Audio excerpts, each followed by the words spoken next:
And in the spirit of reunions and revisiting and growth, etc., we have another group of inspiring youngsters who are all part of the last gift in the house.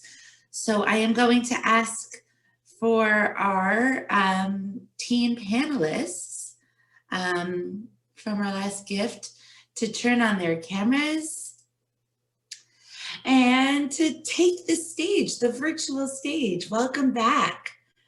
I see. We have our amazing. Emily Louise. This is great. There's Kathy. Brilliant. There's Sam. And so there's our other unteen panelist. Hello, teens. Hello, team. Hey. Hello, innovators and change makers of today and tomorrow. It's awesome to see you. And I know that we're still waiting on our friend Rashid, hopefully, to join us shortly. So I'll be keeping my eye on things. But Sherilyn, why don't you remind us, for those who are familiar and maybe those who are not, what's going on here? Who are these awesome faces? It's a great honor, actually, to do that. The Teen Panelist Reconnect is exactly as it sounds. It was named by the teens you see right now. They first met over 3 months ago at the last gift. They represent the best of the world right now because they are young people from various countries who gathered together after only meeting online about 6 days before their first session. And in real time brainstormed, starting off with what the educational system was like in their country pre-COVID, and then moved to what it's like now. Was the first session where they all just talked and shared about their experiences openly, honestly, clearly, and with hope and aspirations for making it better. And on the last gift, we had a 2-part session. The second session, after they'd gone away for 10 or 11 hours and either slept or had breakfast, depending on what country they were in, they came back with some solutions that they thought could solve the problems that they were facing, because we're going past a year now of a severely altered world. And although we less young panelists, Aaron and Jim, myself, we unteens, we are fond of the phrase, children are our future. And the words in that are not particularly correct at this point are, we're dealing with not children, these are young adults, and far cooler than we were at their age. And their future they're living in right now. So they were working on how to solve the problems that they're in now. We went away for 3 months after a dynamic session, both of them, and we asked them, would you please come back with some actionable thoughts on how to actually make something work that they talked about. And so they reconnect now on this stage.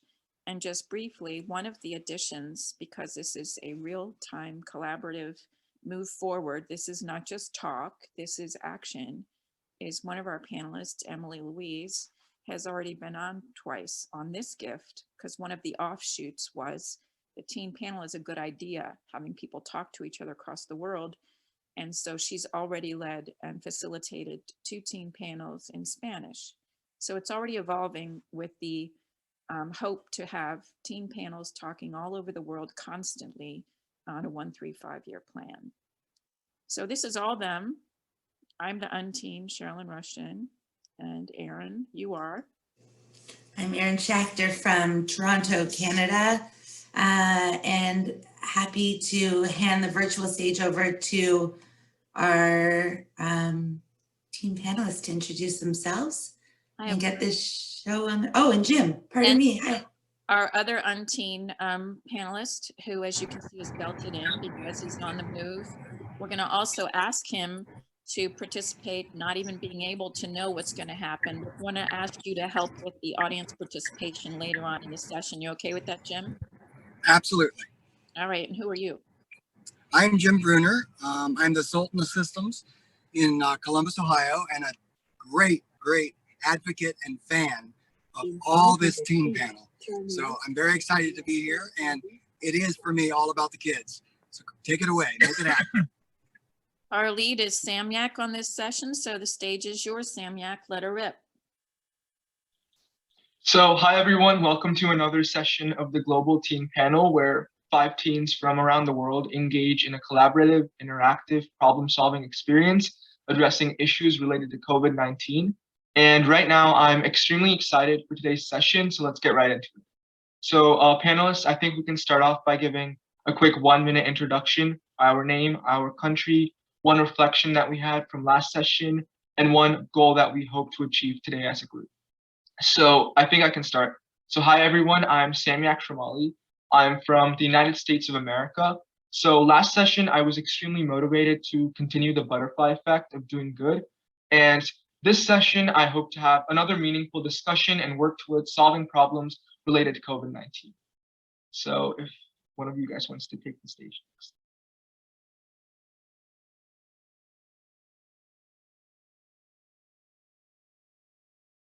Hello everyone, my name is Emily Louise Serrandour. I'm from Belgium, I live in Chile, I'm 13. And something I really liked from the last teen panel was that even though not all the teens agreed on some things, it was all told in a respectful manner, and we managed to actually have a conversation that wasn't just us saying things. We actually managed to ping pong off each other. It was really interesting.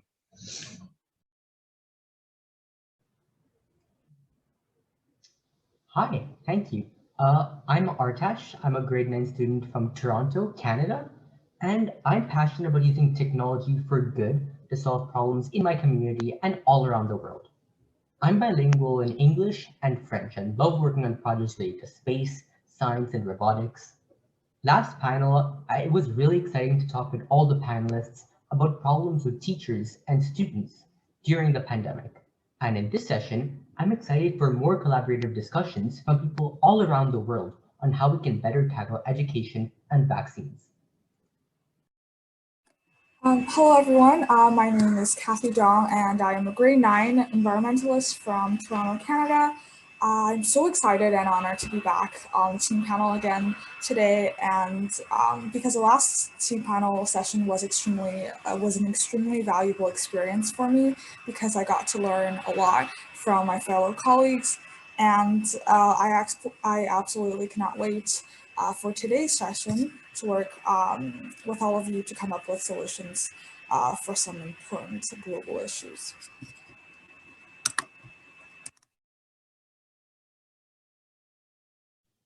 So Kathy, do you want to go over today's session format and demonstrate the Jamboard for the audience? Yeah, of course. So today we're very excited to show all of you to be using something, a virtual tool that we have never used before on the team panel. And I will just be sharing my screen. Can you all see okay?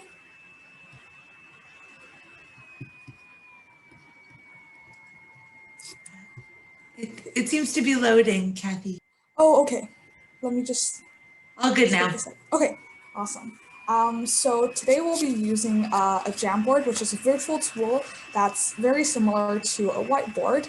And what we're going to do is I and all of the team panel will add sticky notes using this little button over here with our ideas to the page.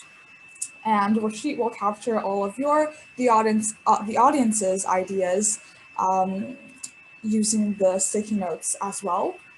So the Jamboard is kind of organized into the different topics that we will explore today, and we will basically be using this to brainstorm and help us have kind of a visual representation of what we're talking about and all of our ideas. So we will also be using this text box feature to add text, the shapes feature to add a variety of shapes, and also the pen tool for any drawing when needed. So yeah, that's basically kind of an overview of this virtual tool that we will be using, and I will continue to share my screen throughout the panel so the audience can kind of see what our ideas in real time as well. Yeah, so let's get right into it. So we all know that there's numerous problems related to COVID-19 caused in our lives. And so last week, us panelists brainstormed topics and came up with two topics that we're going to talk about today and come up with potential solutions for. So the first topic that we brainstormed was education during COVID-19. So panelists, what do you think are some problems associated with education during this pandemic? And audience members, please feel free to also answer this question in the YouTube chat box.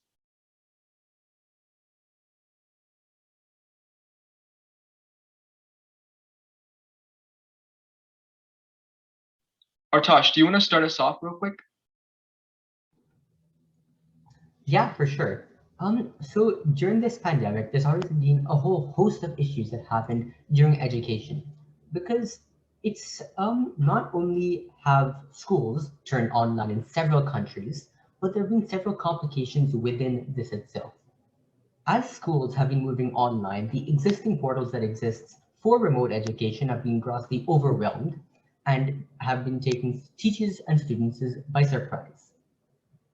In addition, it has affected richer countries less than poorer countries, because richer countries where students have more technological access had a smoother transition to remote learning, while poorer countries with less access to those tools found it harder to do this.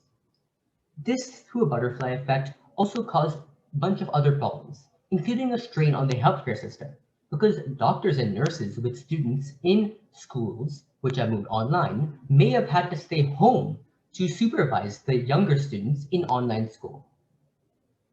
Furthermore, this in some countries, school has been a safe haven for girls and boys to stay and learn and socialize.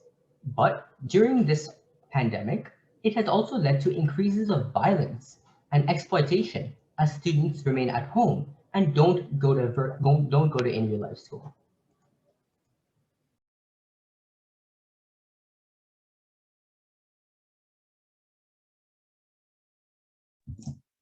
I mean, I was just looking at the chat box, and Robbie was saying that he had someone was saying he had a different experience because they were homeschooled, and I think that definitely is interesting. People, depending on the education system they are, if they're, sometimes it even is as easy as if they're in different grade. I mean, obviously it's different grades, you have different subjects, but like public, private school, completely different experiences. I, for example, go to a school that's in the Montessori way of learning, which is a very different way of learning. It's more physical. I mean, we learn with objects, and when we were small, to learn how to count, we had little marbles, and that's how we learned how to count. It was very much you had to be there. And so for a lot of people, it's been quite hard because we're not there anymore. So yeah, so I do think it really does depend on what school you go to, or what your sister is like, in what your system, sorry, in what your system is, because it really is completely different experiences for everyone. Yeah, so I also think that for the students themselves, I think it's been really hard to learn during this pandemic, because one main thing that was missing was the student and teacher interaction. Because mostly in school, what we do is mostly based on what the teacher teaches us. And in this pandemic, it's pretty hard to get that experience because most of the schooling is online or through softwares like Zoom or other softwares. And through those softwares, I think interacting with the teacher, asking questions, and just speaking up in class is very hard and very missing. And I think that that's really impacting a lot of students' learning and really causing them to learn much less, and the potential for them to grow is much less during this pandemic.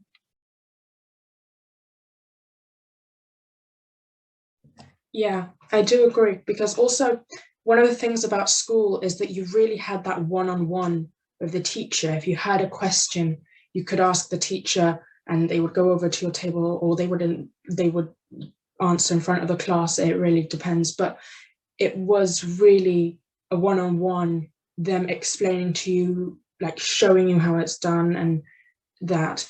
But now really on online classes, people don't always want to speak up, and people don't really want to interact through a computer, and if you answer on, it's much different if someone is with you, explaining you, next to you and showing you how it's done, than if they're on a computer and they're just talking to you.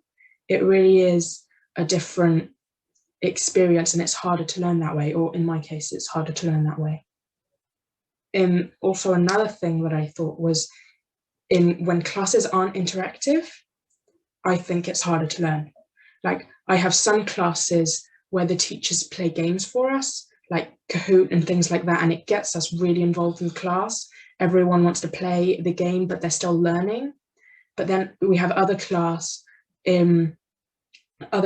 where it's like a lecture. The teachers don't really ask us questions, they just talk to us and they show us slides, but it's really, you sort of tune out. I sort of tune out because it's just not the same system that we used to have when we were in physical school.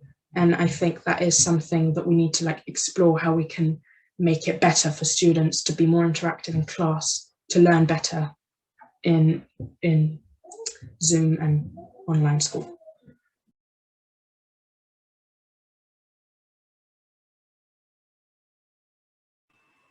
Yeah, I definitely do agree with all of what you said, what all of you guys said. I've also experienced kind of very similar things, and also I think another thing was classes aren't really. It's very hard to kind of have a structure in class when you're online, and sometimes I think that's hard on students. I think that was the case for me, where when there's not really kind of a structure, I would really get confused on the materials that are being taught, and it was also kind of hard to do the assignments as well, because I partly didn't really understand the material, and also kind of it was hard for me to manage the time when the classes aren't really structured. And I thought that was kind of also a difficulty with the remote learning. And also it was really hard to connect with students. I just started high school this year, and it's been really hard to make new friends with virtual learning because we all have our cameras off, and there's really not a lot of time for team activities. So it's been really hard to get to know my peers on kind of a personal level outside of school. I thought those were the two problems that I faced.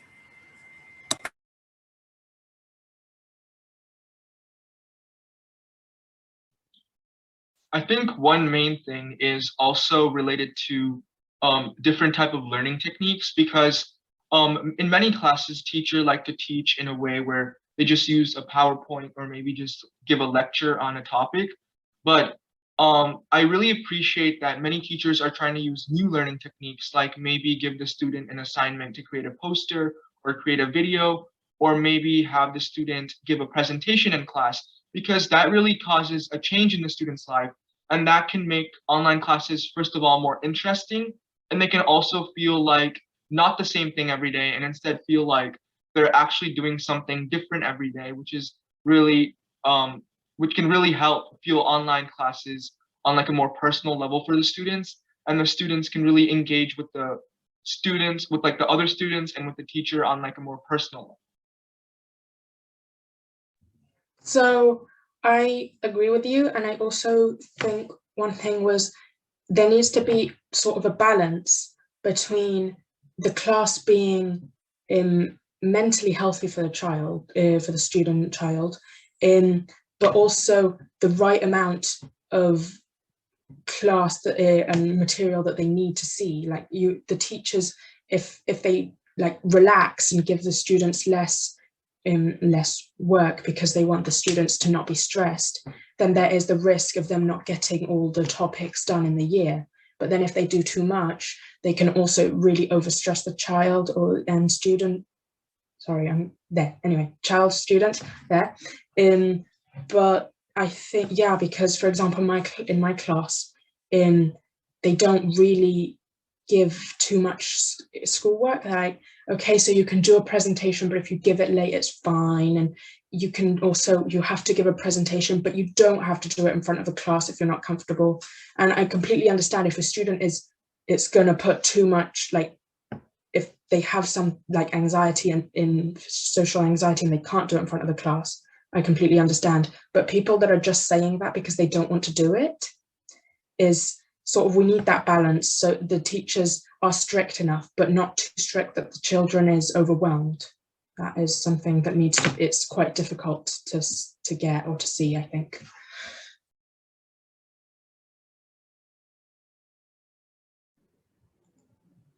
I think this is a really good point, especially about the fact that the transition between physical school and online school have been really lacking in these areas. And one thing I've noticed is that to move to online education, most schools have been using software that are otherwise used for conferences or meetings, like video conferencing softwares like Zoom or Microsoft Teams. But inherently, these softwares are not meant for a school type of environment. These softwares are heavily for conferences and meetings that do not target students at all.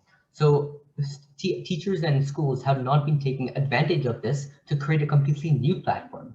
Like personally, in my experience, I have never heard of a school or a system that built its own type of online environment for students.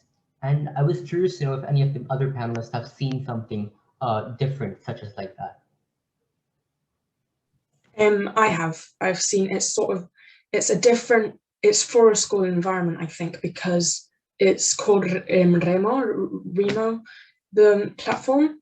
I used it for a competition I did in Austria-based competition that I did with my water challenge team. And basically it sort of has a whiteboard and it has different, it sort of looks like a classroom looked at from a drone. So you have the different tables, and when you're in a table, you can only talk to the people that are in that table. You can have chats, and when you switch on your camera, you talk to them.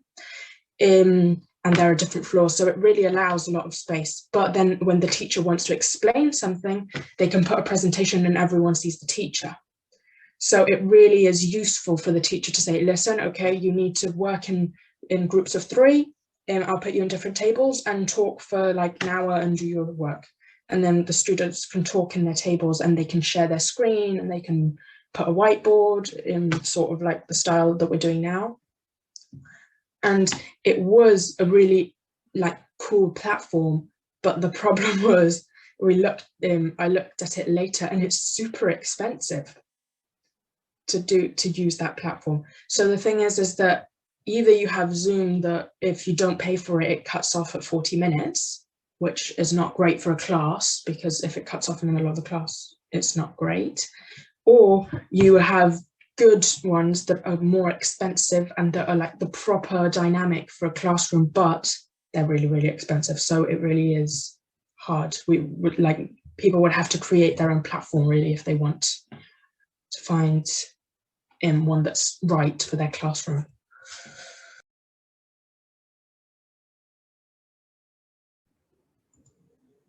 Yeah, for sure. That's another big problem that's happening during this pandemic. Most of the tools that schools have been turning to, just like that, have been by private companies. So they're not really open types of companies that are owned by the government, for example. We've been heavily relying on private companies to offer these services that are required for remote learning.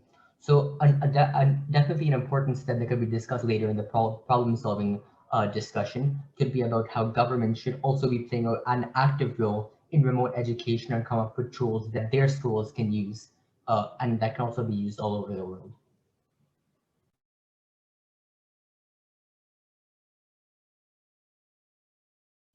Yeah, so our fifth panelist, Rashid, is here. Rashid, do you want to quickly introduce yourself? Yeah, first of all, sorry for being late. There were some connectivity issues. So, hello everyone. I'm Rashid, and Rashid, you're difficult to hear, my friend. I'm sorry. What? It's hard to hear you. Now, am I audible? It's getting better. Okay. Try again.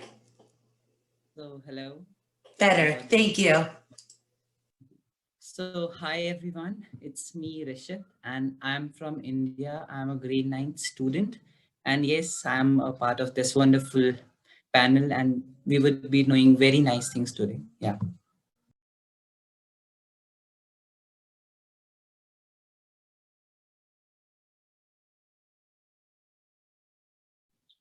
Yeah, definitely, Artash. As you mentioned that there has to be some sort of software that's specifically focused on educational need and really simulating an virtual environment for schools or universities. So I think some softwares are there, like even Zoom is trying to really replicate an educational like system on Zoom, specifically by using features like screen sharing, maybe whiteboards, and like raising hand features, asking the teacher to go slower or go faster. I think Zoom and other softwares like Microsoft has a software, Microsoft Teams, which is also really trying to replicate an online tool for schools. I think there are some softwares, but I think they could really be improved in many ways to really provide the needs for students and provide the needs for teachers. So I think one of the things we can talk about during the problem solving session is a potential software that maybe could be implemented and what features it would have. So I think that's definitely something we can talk about. Yeah, another thing, my school, for example, or my class, mostly, my homeroom teacher, she made with Google Sites, she made a website. It's not super fancy. I mean, it's not like super extravagant or anything like that, but it has our different classes and it has our timetables with, no, sorry, that's the wrong word. Anyway, it has like the times that we have classes at and in the links for our Zooms. And I think that is like really good because it's sort of private for the class, which is quite important because in my school we've had situations where someone joins the class that's not of the class and they put music on and it's just really disruptive and disrespectful and really not nice. So there is sort of, it could be created by the teachers, but there is the downside that it might not be secure and that other people might be able to get to the links of in the class, and that's not great. Yeah, I agree. I've heard some stories of that happen as well, like people joining into Zoom meetings and sharing things.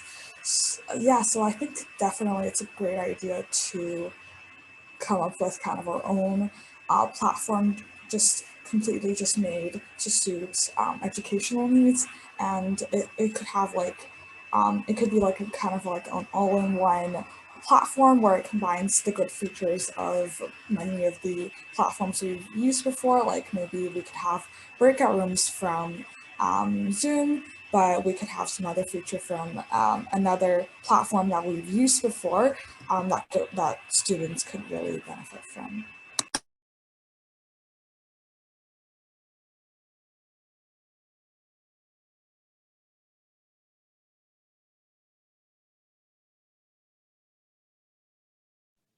Okay, guys, so I think this is a good starting point for our next part of this session, which is the problem solving session. So since right now we've all defined some potential problem statements associated with education during this pandemic, let's try to review and pick one problem to focus on and come up with potential solutions for. So does anyone have any preferences of problems that they would like from the brainstorm board?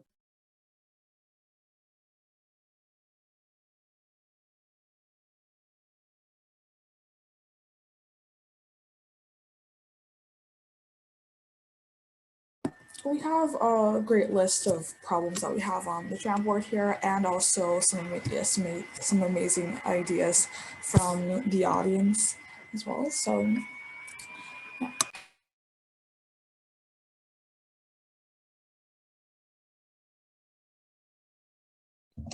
I like the students could be overwhelmed with the workload because we all go to, I think it would be interesting to see everyone's point of view in the panel because we all go to different schools and it's completely different. So I like that one. I prefer that one out of all of them.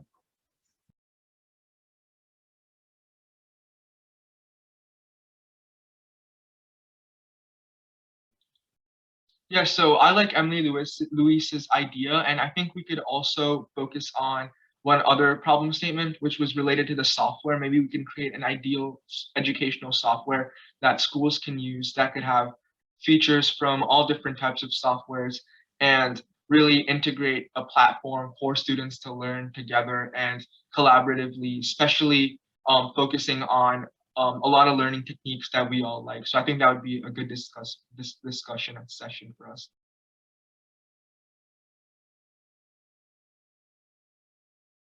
Yeah, I agree. I think we already had some amazing ideas that we were just brainstorming while we were talking about the problems. I think we had a great starting point for that one.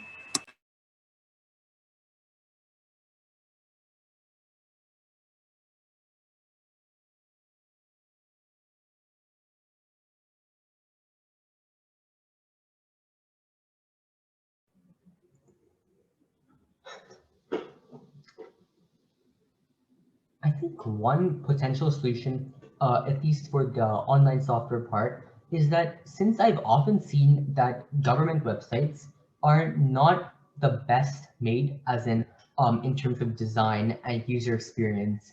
So I think a really good thing to do would have the government invest more in technology to support themselves. So it's not that expensive to come up with a good website, for example, instead of creating low grade websites that may not be suitable to everyone. So having more emphasis on creating technology that's open and to be used by everyone in the country, kind of like a public resource, would be a great idea.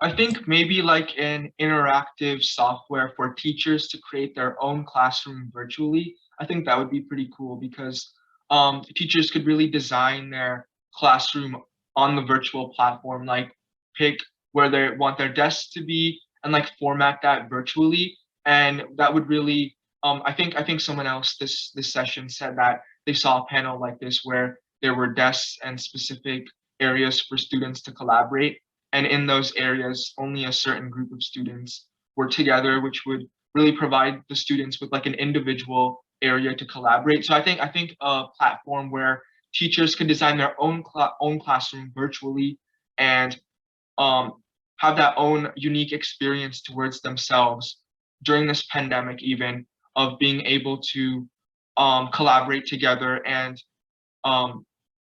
sorry, I lost track of what I was going to say. One second. I would say something like we are facing problems, like students are facing problems, but some problems are faced by the teachers also, like in India, basically. We are having everything, we are like connected with the technology also. Like now it's been the second year we are like dealing with this online. So it's quite a big, nice experience.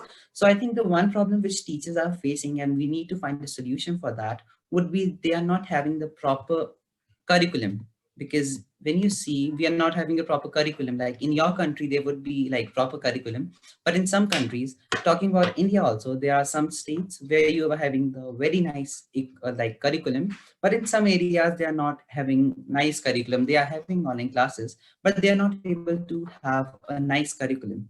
So we need to design some platforms like open source platform, like we have Pinterest, we can find anything there. So such platforms for online curriculum also, because curriculum is needed for getting education, and this is the main thing which teachers face problem in. So I guess the solution for this in education in COVID would be like making platforms for online curriculum things type of.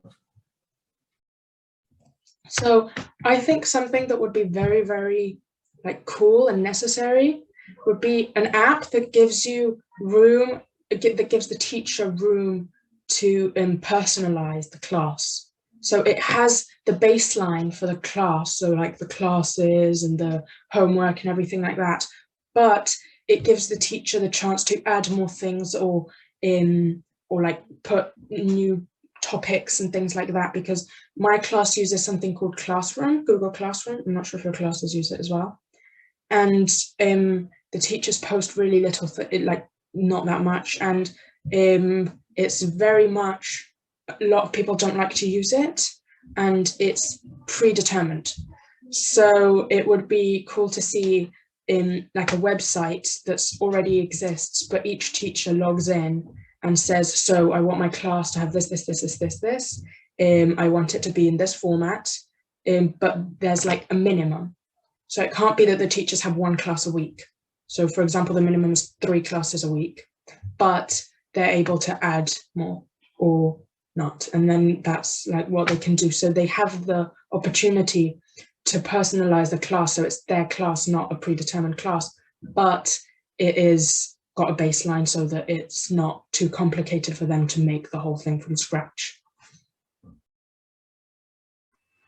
I really love that idea. Definitely, I think that would be really helpful, especially for maybe places where, like Rashid said, the curriculum isn't as great as some other regions. I think that could kind of really make the the the um, the curriculum kind of equal in all areas. So possibly we could have kind of a very detailed guideline and resources for kind of the baseline, the curriculum, so everyone could have access to those, and the teachers don't really have to create them themselves. But there's definitely should be an option for teachers to personalize their classes. Maybe in science class, the baseline could just be kind of like a textbook, but the teachers themselves, maybe they could kind of create videos of experiments. That could be an option, and they could add that on there. And maybe they would make the materials they create available for other teachers to use, so you can kind of share that content as well. That might be kind of very useful for teachers to kind of share teaching materials. You were saying something about the curriculum, and that reminded me of something that we talked about yesterday. I'm not going to go into detail, but we talked about things that should be on the curriculum that we think that are necessary for kids and students to learn. And I was thinking that in this website or app or whatever format it comes in, could be that the teachers have the chance to personalize their class, and there's an option of pre-existing classes. It could be economics, it could be law, it could be a different like chemistry, but things that you're not seeing in class, all sorts of things. So the students go through class, but what they're also able to do is that they're able to choose extra classes if they want to. So it's sort of like extracurricular classes that you would have in school, but the teachers aren't providing it for you, the website is. So you do the classes that you have in school that the teachers have personalized, and you also have these extra classes on the website that you're able to take. It could be animation, anything really, whatever you want, but so that the students have the opportunity to learn things that they're not being taught at school and that they might want to learn. And it could be very interesting for people who want that as a career choice, but they don't learn it at school.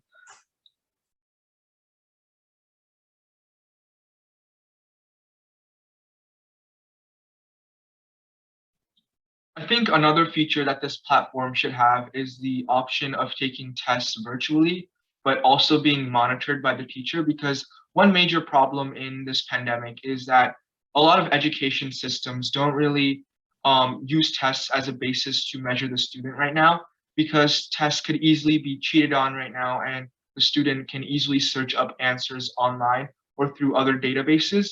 So I think this platform should really have a specific room for the student to monitor for the teacher to monitor each student, and specifically answer any questions if they have on the test, and provide the student with some help on the test, instead of just leaving the student to do the test on themselves with all the online resources available. And this feature should also have some type of security, so the student can be tracked and the student could not cheat so easily during this online platform.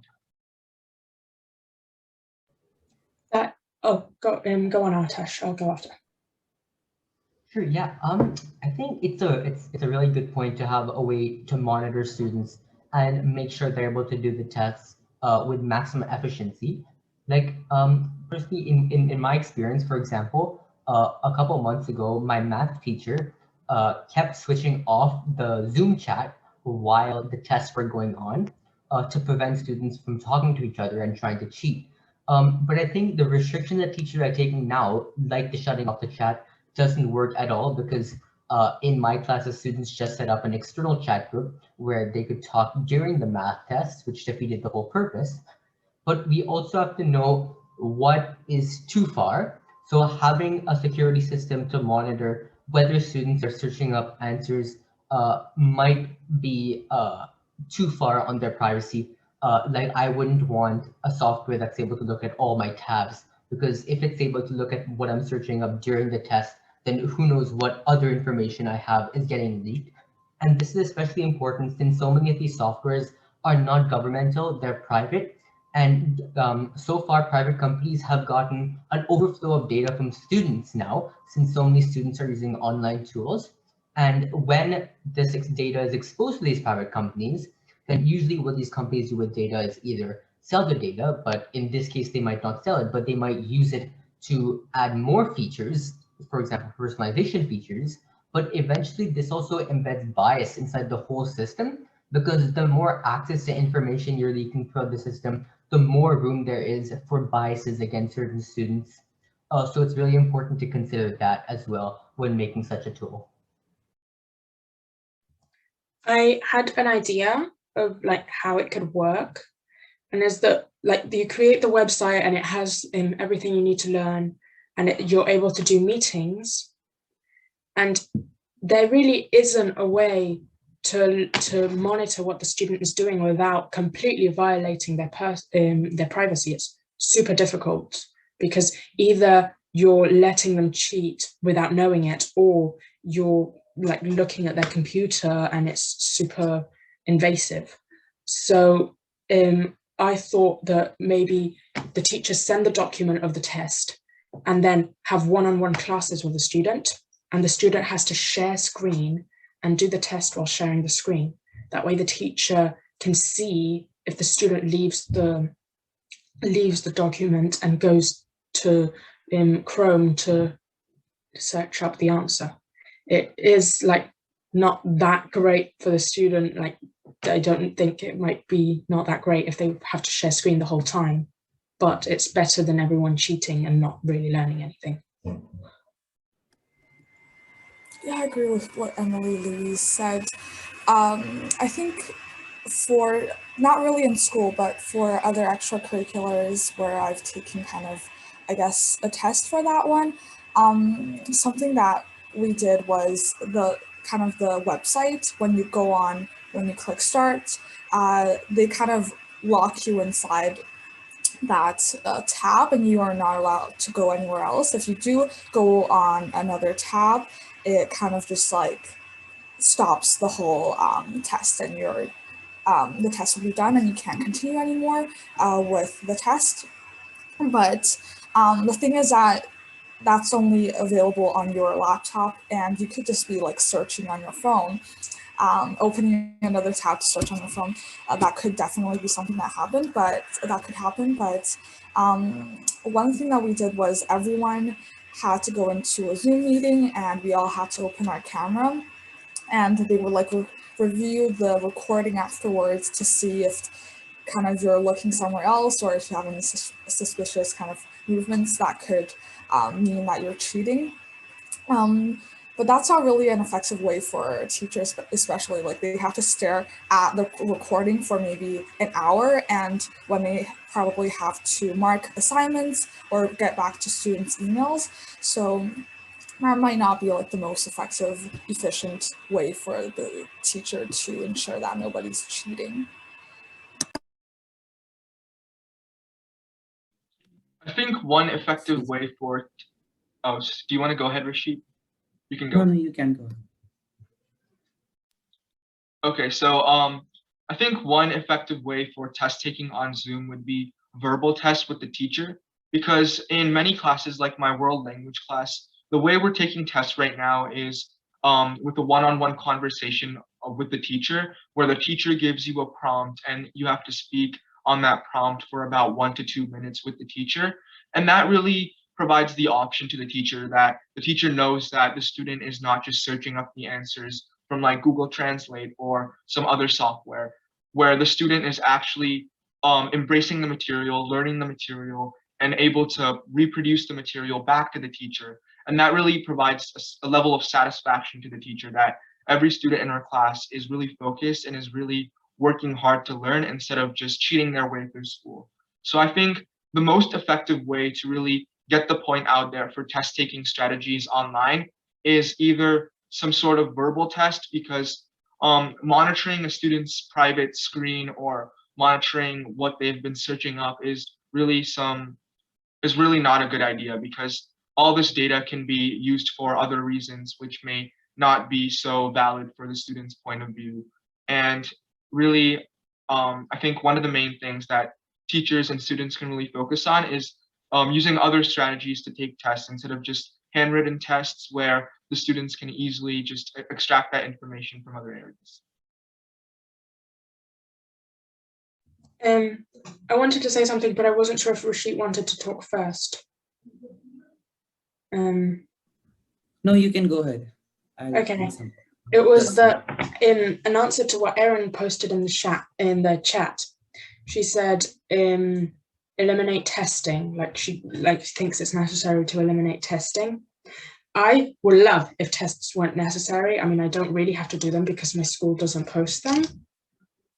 But I do think up to some point they are necessary, because, for example, what happens in my school is that a lot of the time they don't give us tests, but then the teachers don't really know up to what point of knowledge the students are. And so they gave us the same topics and they spend like a month saying, okay, so here's what we saw last year so that you're caught up. And all the students already know this. But because there are no tests, the teachers give us the same thing over and over again, and it's just boring. So I do think tests are necessary, but like not one test every week. Like what I would recommend is that before you start each topic, like, oh, this month we're going to see the cell, do a test on it. And if the students know everything about it, then and everything that you were going to teach them, just skip the topic. They already know it all. You don't have to give it to them again. So really it is necessary to know the students' progress, because otherwise they do it over and over again. It's really boring.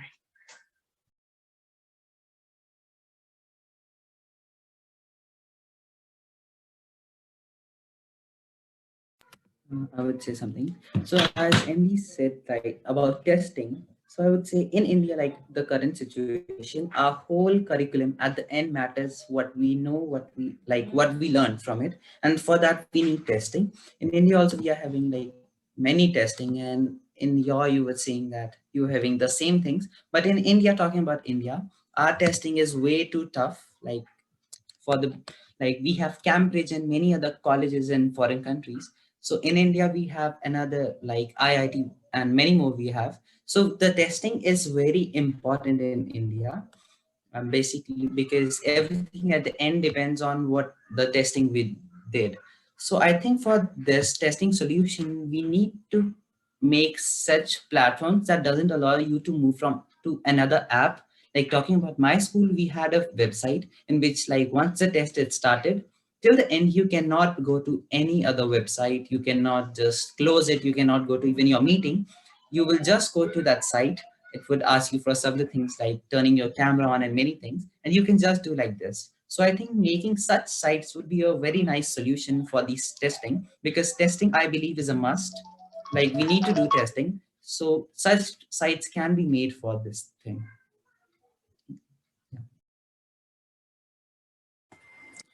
I agree that testing is a very crucial part of learning. It's kind of something that has been like used and tested for a long time, and it's really effective. Like you just complete a test within kind of maybe an hour, and the teacher knows with like a kind of a numerical value that how well you know the material, I guess. But I think another thing is that maybe another test taking strategy or just a strategy in general for the teacher to know how the student is understanding or taking in that material could also be very beneficial, because a lot of times right now, I think we complete a lot of projects, like research projects, or kind of creating maybe infographics with the things that you've read in a textbook. I think those are also very useful in the sense that it's kind of a different way for students who might not tend to do well in tests to also first get a good mark, but also really reinforce their learning through kind of other projects. And it can also like develop other skills, like maybe you're doing a research project, it could develop your kind of research skills, or if you have to do a presentation at the end, like public speaking, or just creating a presentation in general. So I think incorporating other strategies for evaluating learning could also be very useful. So I just remembered something when Kathy was talking, and it's that there are a lot, school teaches us the basic curriculum, maths, science, English, all that stuff. But there are things that they don't teach us. For example, in my school, they don't teach us financial education or civic education, which I think are completely necessary. But another thing is, a lot of the time they give us like homework to do, and students just do it. But sometimes they don't know how to search for the information. So if a student has never been taught by a teacher or by a parent how to do a proper presentation, they're never going to make a proper presentation. And if they haven't been taught how to search on different sources, because otherwise they might get fake information, they'll never do it. So I do think that the teachers should teach the students instead of, for example, if a student does something wrong in the presentation because they've never been taught how to do that, the teacher says, I'll teach you how to do it, instead of saying, no, that's fake information, you should have looked there. That not you should have, but I'll teach you how. That's how it should be done, I think. Yeah, as Emily said, financial education is very important. Like, if you don't know what about your financial things, that you don't know nothing, because in future educate, like all the other things are just secondary. First you need to know how to like save your money, how to invest in your money, and how to do like things with money. So I would say, like, yes, it would be a possible solution. Like in India we have Reserve Bank, many other banks, they are in India we are having several schemes. It is like getting inherited in the curriculum that students need to give like the financial education. So I think, like it said, as we are living in 21st century now, so we need technology, we use technology, so we can do some things related to this also. Like as I said, we are making several like apps, application for testing and many other things. So now why not we can make such websites, such applications, such curriculums for this information, because this is very necessary. And nowadays it is, because we teenagers, like talking about me, we don't know much about financial things. Like once we have money, we just waste them. It's like, it's human nature. So we need to know about these things. I think testing is really an integral part of our learning, but I also think that doing projects and really using your creativity to come up with new solutions is as important. And I think it's super important to have a balance between that, between testing and between doing projects, because that can allow the student to really embrace their creative side and really also embrace their more analytical side, where they're just looking at questions and answering those questions. So I think having a balance between both of those things is very integral to our learning, instead of just focusing on either one. So you were talking about creativity, and it made me think of this. The way students are graded is by how they do in tests, which really isn't great, because a student could be thinking, they could be completely right, but they could be thinking outside of the box, which ultimately gets them, like, fails them. So I do think that presentations and a different way of testing that allows students to think outside the box and to be creative and to not follow the rules that the system has like provided for them is very important, because otherwise they're going to be told or made feel that they're stupid or that they're dumb or that you don't follow the class, but in reality they do. They just show it in a different way.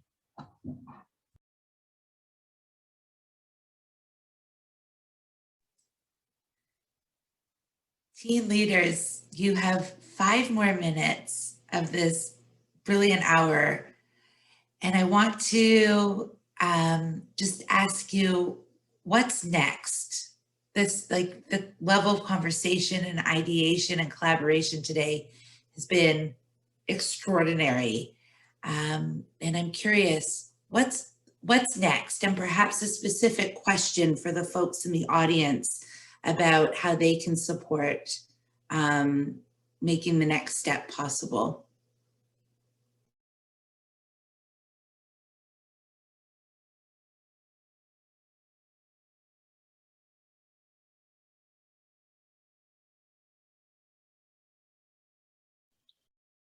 I think one question that we can end on is really, how can you implement solutions of daily problems in your life? Because this is just one solution, but there's millions of other problems in our life, and they all need solutions. And specifically, focusing on one solution, maybe every day, every month, and working towards solving it with maybe a group of people, maybe your family, maybe your friends. I think if each one of us did that, we could really, really forward this world in a much better direction.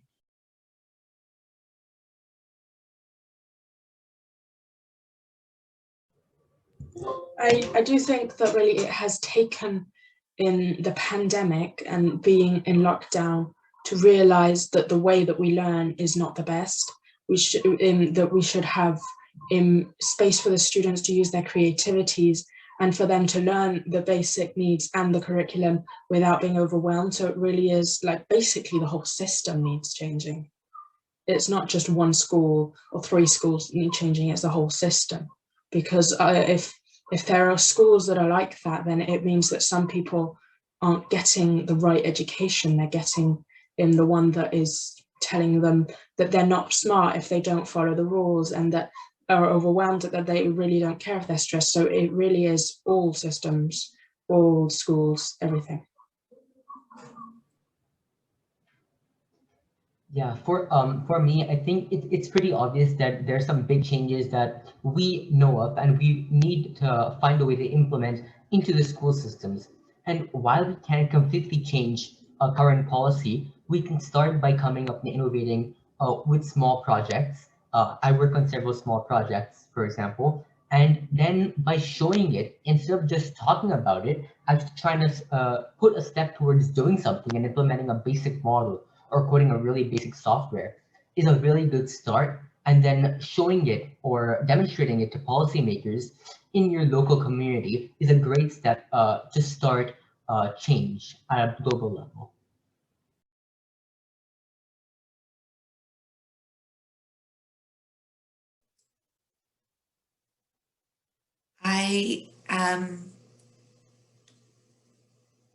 I'm just wondering if anybody else has any other reflections before we move on.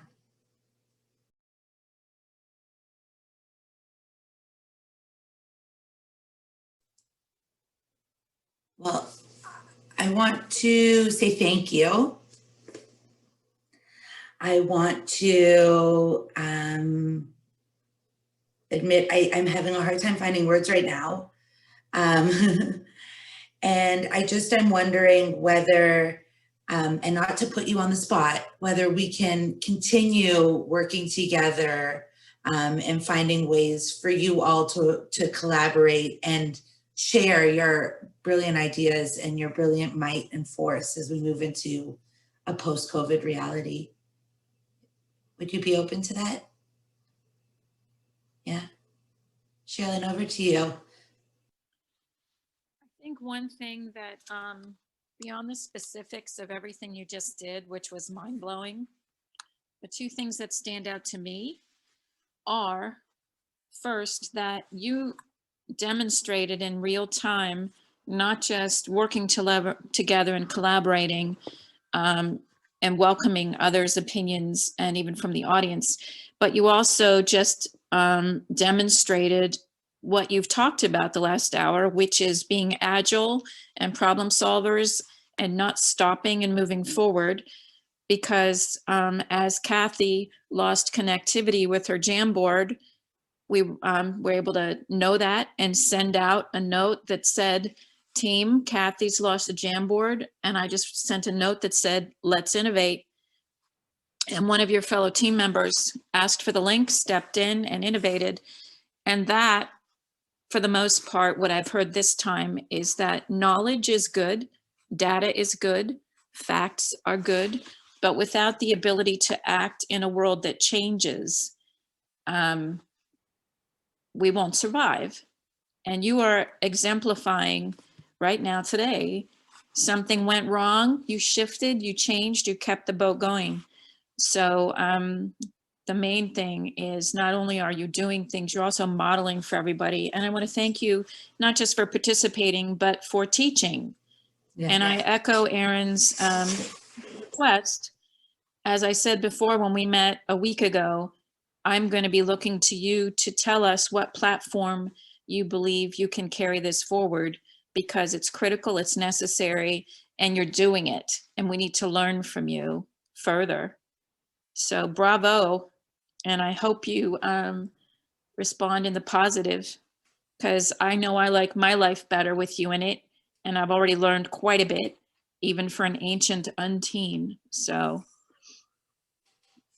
I'd also like to ask each one of you in one word, reflect on what just happened quickly. Our next team is coming up, but give one word about how you feel right now. And if you'd lead everybody through that, Samyak, you start.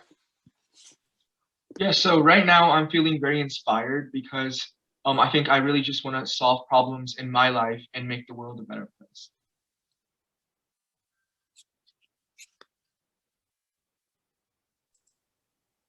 Emily Louise?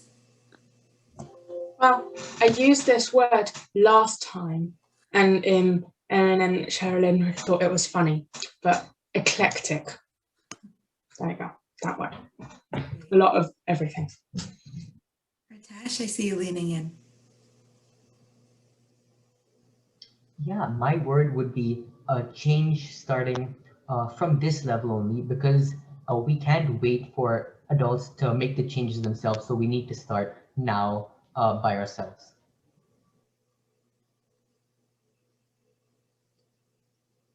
Kathy? Well, I think this experience was extremely valuable to me, learning from everyone and hearing so many ideas. Very valuable. And Rashid, over to you. It was like I joined a bit late because of some connectivity issues, but it was an outstanding session for me. And like I always say, every time I come, it's like something new to learn. Like as I said earlier, we will be knowing about Jamboard. I didn't know. This session only taught me about Jamboard and many things. So it's outstanding session. Fantastic. All right. Well, with that, we will see you soon.